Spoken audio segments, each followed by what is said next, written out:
Hey, how are you? And welcome back to another YouTube video. My name is Jacob Andrew Sharp, and gang, we got a doozy for you. I hope you brought a takeout box, because there's nuggets in here. This whole video is filled with nuggets, so I hope you brought your takeout box, because you can take them home and feed the whole family. YouTube videos by Jacob Andrew Sharp. Enough nuggets to feed the whole family.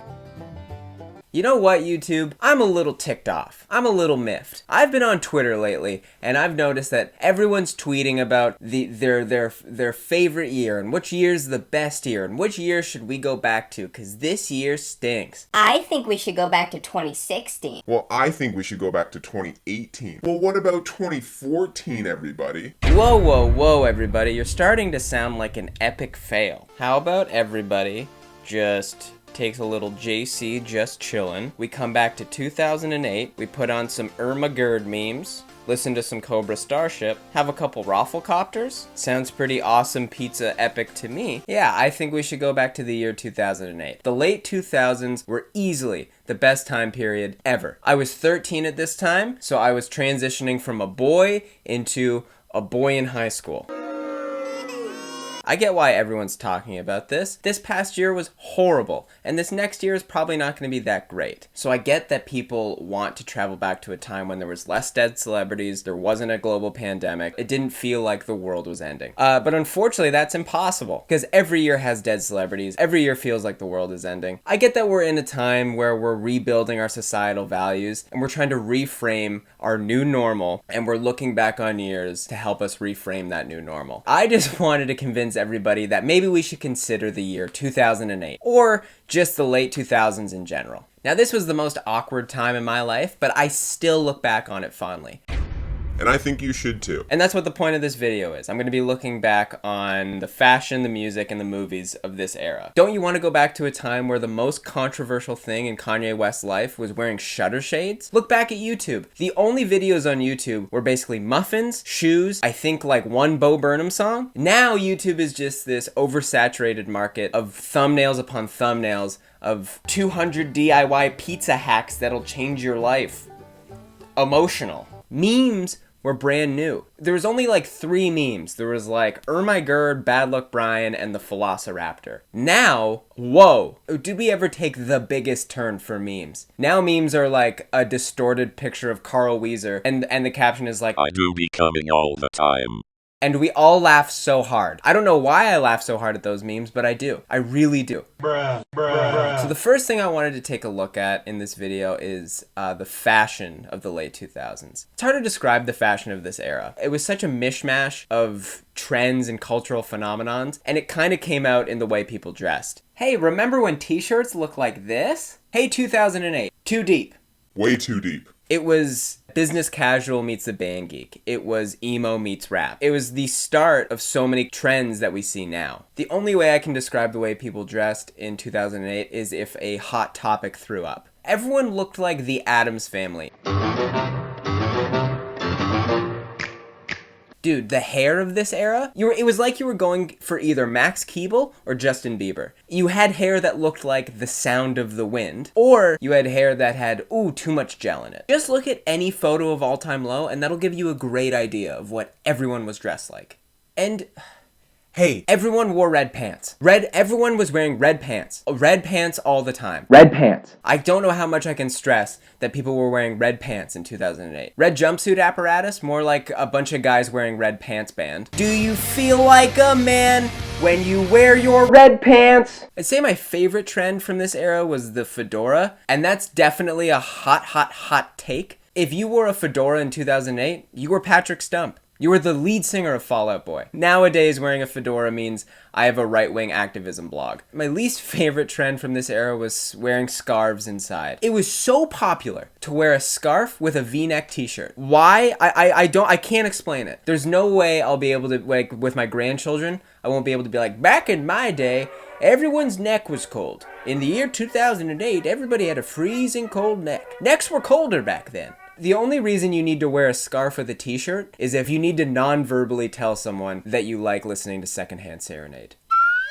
And we can't forget about the 2008 party era, where everyone was wearing tank tops that said like, rave forever, bitch. Oh yeah, like the Jersey Shore era of the late 2000s. The reason there's global warming is because of hair like this. Oh, Too much product. so yeah, I just think that the fashion of this era, I think it's incredible. This was such an interesting time because you could really dress any way you wanted to. It was so confusing. No one knew really how to dress or what was cool because I think everything was. So I think we should go back to this time. Where else can I find cargo shorts and too many bracelets? 2008. Now let's talk about movies. The movies of 2008 and the late 2000s were incredible. Back when every movie cost $1 billion and everyone was sweaty. 2008 had some very revolutionary movies. Probably the best selection of superhero and action movies. We had The Dark Knight that revolutionized the way we watch superhero movies. We had Indiana Jones, which was one of the most nostalgic reboots of my lifetime. And then you had a movie that kicked off the entire superhero craze, that started the world of mega entertainment through superheroes. And that movie is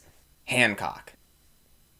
Yep. Everyone's favorite drunk superhero, Hancock. The best superhero movie ever. And there was also Iron Man, but I don't want to talk about Iron Man. I want to talk about Hancock. If you don't know what Hancock is, it's a superhero movie about a drunk superhero who doesn't want to be drunk anymore. And wow. It's okay. Even though this isn't that good of a movie, it still grossed about $500 million at the box office. The Happening came out in 2008. If you haven't seen The Happening, it's a horror movie about nature, and it stars Mark Wahlberg. Biceps versus plants. Even The Happening, which is a horrible movie, and still managed to make $163 million at the box office. Hello? We're just here to use the bathroom. I hope that's okay. It didn't matter if you made a bad movie. It was gonna do well in 2008. That's what 2008 was all about. Making any movie and making a ton of money doing it. Michael Bay, more like Michael Jeff Bezos.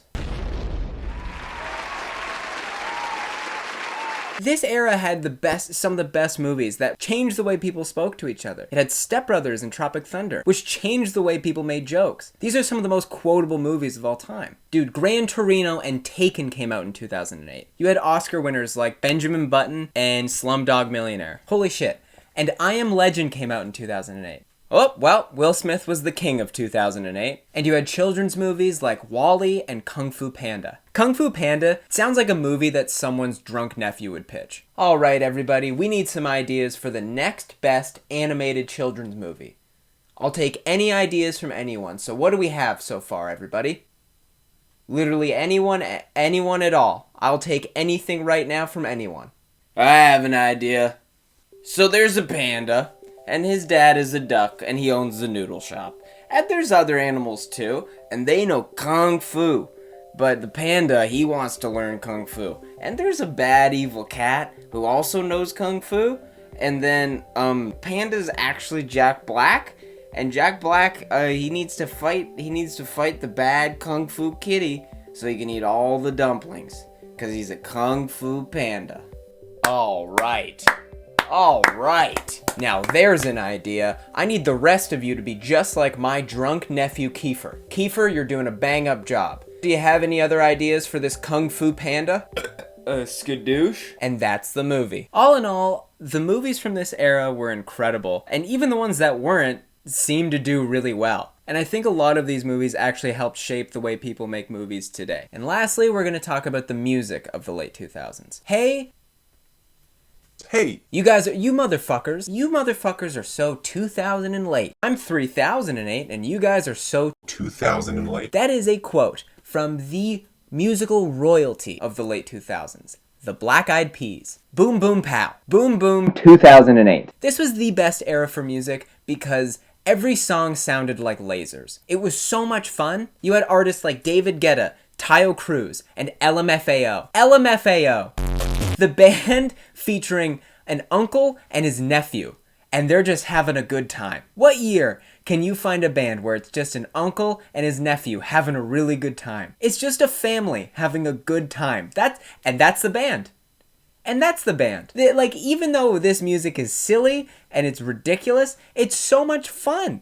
You had the post pop punk emo era. You had bands like Fall Out Boy. Dude, My Chemical Romance. Hey, Put that right in here. Put an IV right here. Fill my veins full of the Black Parade, okay? You had the start of the indie pop era. You had Vampire Weekend, M83, MGMT. This was the era when Miley Cyrus was still Hannah Montana. Dude, remember T.I.? Before T.I. was acting in superhero comedies like Ant-Man, he was actually a rapper, and he had so many bangers. T.I. had the song Whatever You Like and Swagger Like Us. He was topping the charts. And let's not forget about our prince of the late 2000s, Justin Bieber.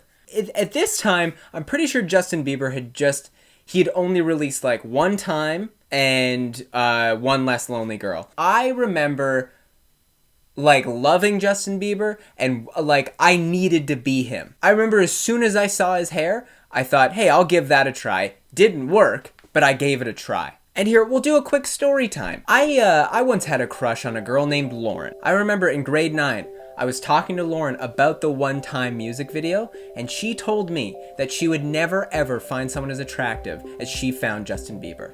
And it broke my heart. But the joke's on her, because I got brain cancer. The most handsome cancer you can have. Brain cancer. So let's just look at like some of the top songs of this era. Live Your Life by T.I. Yup, I fucking told you guys. T.I. American Boy by Estelle. When I Grow Up by the Pussycat Dolls. Dude, these songs are so fun. Let It Rock with Kevin Rudolph. Who? Kevin Rudolph featuring Lil Wayne on the guitar. Find me a year. Find me a year like this. You can't. You seriously can't. And last but not least, we cannot forget about Metro Station. The literal kings of 2008.